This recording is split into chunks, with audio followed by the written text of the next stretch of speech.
It's an honor to be here. You've heard the Natural Resources Conservation Service mentioned several times today. If you're not familiar with the agency, I was born in the Dust Bowl. There's about 11,000 people, $4.2 billion. We're a technical agency, engineers, agronomists, biologists, and we're highly decentralized. We work mostly with farmers and ranchers, and they have a tendency to live in rural areas, so we have like 2,800 offices. Because if you're going to work with them, you kind of have to be in their locale. We've also talked a little bit about the 9 billion people that are coming and the vast increases in production that this nation will need. And how are we going to do that?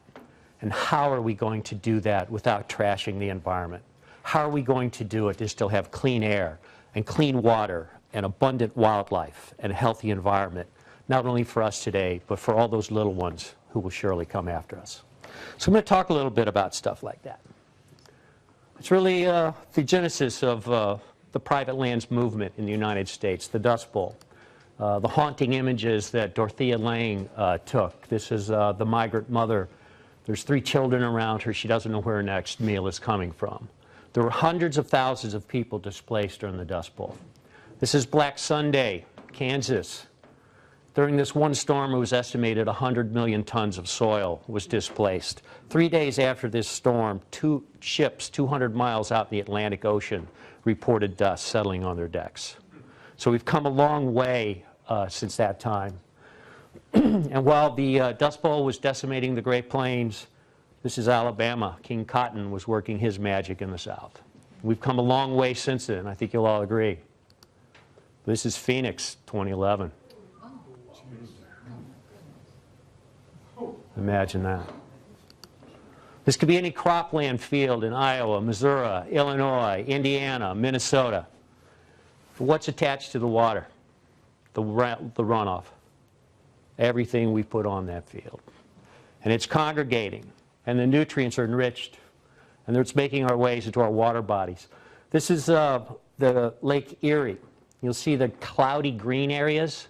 This is the algae blooms that we're talking about. It's kind of what it looks like close up.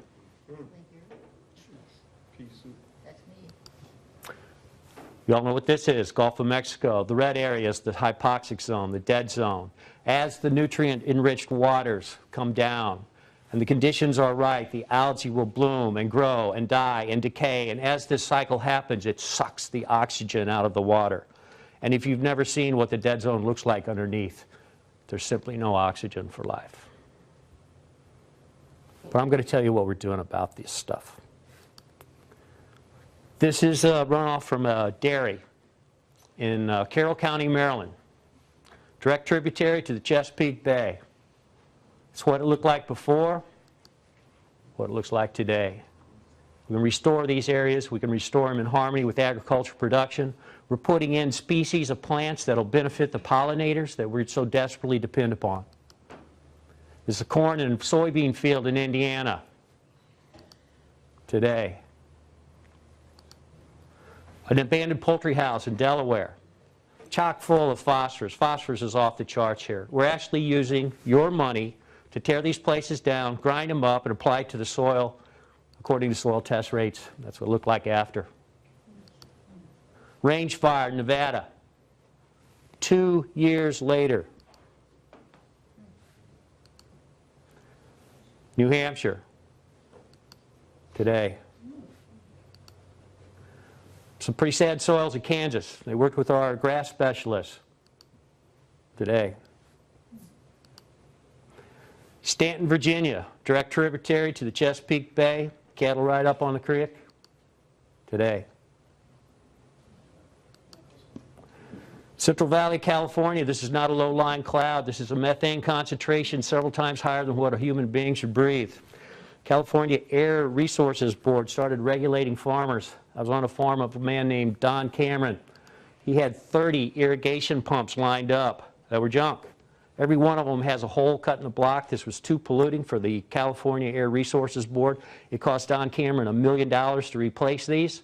He got $750,000 back. But if you want to know why farmers are kind of ouchy about regulation, talk to Don Cameron. We started a little program using your money, trying to help producers. When I left the office of chief, we had done enough work in the Central Valley to be the equivalent of removing 500,000 cars from California highways every year. The air's getting cleaner. We can bring them back. We can bring it back in harmony with agricultural production. This is Michigan. Draw your attention to the cows in the area they're in, this degraded pasture. Today. Minnesota, farming right up against the creek. Put a buffer in. Today. This is a typical western water diversion. This goes right out in the creek. The water funnels into a canal. Trout often don't know which is the river and which is the canal. They'll go down the canal and they'll become entrained when the water runs out and just die. It's also a pain for the rancher because every piece of debris will come down and get caught on that. We're replacing these with this. It's a perforated pipe. Rancher still gets his water rights. The trout love it. Cows get their water as well. This is the Big Hole Valley of Montana. And the fish up there is the fluvial Arctic grayling. Fluvial means river dwelling. We have plenty of lake grayling. Fluvial grayling, in the lower 48 states, they are down to one 50-mile stretch between Wisdom and Jackson, Montana. And that's it. That's the last stronghold of the fluvial Arctic grayling in the lower 48. This is a typical animal feeding operation. 50 head cow-calf in the Big Hole. The Big Hole's on the other side of that white fence. And this producer is diverting part of the Big Hole through his feedlot. Does anyone know what that horizontal bar is? Manure. It's a manure dam. This is how this producer is clearing manure out of his feedlot. This is not good for the fluvial Arctic grayling. We used your money, our programs, the landowner was willing to change, and he now has a new feedlot. It's 1 mile from the Big Hole River. The Big Hole River is at the skyline back there. Cows are okay, have a clean source of water, better for the environment. This is a spring creek. This runs typically 4 or 5 cubic feet per second. It's been degraded over the years. The fish in here are going to be mostly minnows. Using the Rosgren method, we put the runs, ripples, pools, and glides back in it. Looks like this today. 2 years after this was done, bull trout came back to the Jacobson Ranch. We can bring them back, and we can bring them back in harmony with agricultural production. Whoops. This is interesting. This is Pennsylvania. This is an orchard grower. This person, the landowner, wanted to use native bees and pollinators to help with his orchard pollination. So we took that. That's what it looks like today. Omak Creek, state of Washington. In the 1920s, people that looked like me put a railroad through there, and they were using dynamite. And all these rocks tumbled down Omak Creek, this chasm. This is the only way for salmon to get to the Colville Indian Reservation, a highly prized source of food for the Native Americans there. For 90 years, salmon were blocked by this. Today it looks like this. The first year this was done, 9 salmon came back to the Colville Reservation. The second year, 35.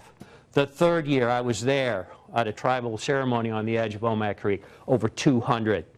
We can bring them back, and we can bring them back in harmony with agricultural production, and don't let anybody tell you we can't. New York, degraded wetland. Today. Pennsylvania. This was a very marginal piece of cropland. Couldn't hardly make a crop there. Converted part of it to a wetland. This picture was taken by James Cummins in this room. And in the 2008 Farm Bill, what you're about to see ended up getting us an extra couple $100 million. This is a wetland reserve program site. It's about 20 miles as the crow flies from here. At this point in time, it's about a 10-year-old restored wetland site. Former cotton field, soybean field. Now, you know we have a lot of black bears. There's one black bear species that's on the endangered species list, and that's the Louisiana black bear. And there's a remnant population in Arkansas. They had a mama black bear tagged, And she went down the river. She must have swam across the Mississippi River. But this didn't look like junk to her. It looked like home. And in the year of our Lord, 2007, this little baby girl was born there. But wait, there's more. Because shortly thereafter, she was joined by her little baby sister.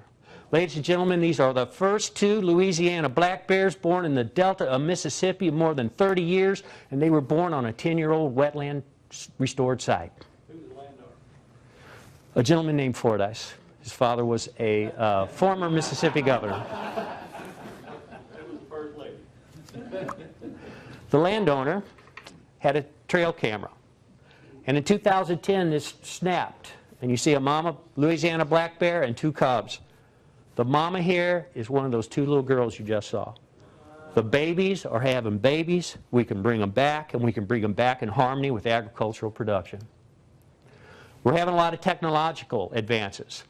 The gun on the right, infrared, it measures the chlorophyll level in a plant. It fires 60 times per second. And every second, it can adjust the fertilizer rate as the tractor moves across the field. So we are only applying the proper amount of fertilizer as we move. This is in the Maryland. Dr. Josh McGrath, University of Maryland, is experimenting with ways to remove phosphorus from water. This pond catches the runoff from 5 poultry houses. And these cages are filled with steel slag. It's a waste product of steel production. And he's finding out it absorbs phosphorus like crazy. He's getting phosphorus removal rates of like 70%. This is fairly typical in the Midwest, where it's flat, intensively drained. You'll see these nice buffers on both sides. And it's all circumvented by an underground tile pipe. We now have the technology through drainage water management to block that off, keep the water back in the field into the root zone where it can maximize ag productivity. We can maximize our environmental benefits. We're finding out there's some areas where if we just shut it off after harvest, we can actually pond water in the surface and make habitat for the migratory waterfowl. Bioreactors are another thing that are coming on. Don't let the name scare you. It's simply a hole in the ground with wood chips, and naturally occurring bacteria will eat the nitrogen. We're getting 50, 70% removal of nitrogen. And we can quantify this now. If the water quality trading markets emerge, we will be able to quantify the exact reduction in nutrients. I'm going to close now. You all remember this from 2010. This is the Deepwater Horizon. There's a tremendous environmental catastrophe in the Gulf. Now, my agency was not involved in this. We're a terrestrial land agency, thank God. But there was an issue coming up. And on the left, you will see the major flyways. We have, every year, on average, about 50 million migratory waterfowl and neotropical songbirds head south. And every one of them's headed for the Gulf of Mexico. And if you look at the chart on the right, we were having extreme drought pressures at that exact same time. So you have, and the natural wetlands are drying up. I talked to the head of the Fish and Wildlife Service. He says they're just heading into kill sinks. There's going to be no place for them. So we got together with a lot of partners, conservation districts, the rice growers, the soybean growers, Ducks Unlimited, National Fish and Wildlife Foundation. And we decided we were going to ask farmers, will you help us create instant wetlands to give a place for these migratory waterfowl where they can rest, where they can loaf, where they can eat, where they can survive. And we were hoping to get 100,000 acres. We thought, wow, if we could get 100,000 acres, that would make such a difference. And we opened up the sign up. And we were under a compressed time frame. We needed to do this in 3 months. In Louisiana, we had farmers lined up around the block in some of our offices. Long story short, we were hoping to get 100,000 acres. Farmers offered to enroll more than 1 million acres, 10 times what we had hoped for. And it left me scrambling because I'd set aside $10 million for this, and now I'm going, uh-oh. And we were able to cobble together $40 million. and we're able to enroll 470,000 acres, nearly 500,000 acres of instant wetlands. And this is how the process worked. Whoops, I hit the right side. After the crop was gone, we disc it up, make it ready, and there's a lot of leftover food here after harvest. Put a little flood water in there. A couple months later, it looked like this. Now I'm going to show you one next. It's from one of these instant wetlands in Louisiana, and this scene was typical throughout the South that year.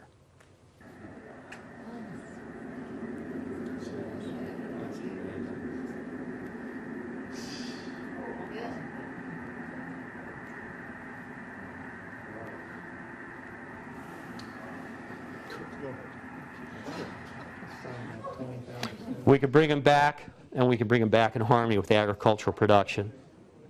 You know, what's happening to the environment is happening on our watch. If you want to know who's going to solve these problems, look in the mirror. And each of us, in our time, in our place, must do what we can for the environment, for each other, and for those little ones who are going to come after us. Thank you very much.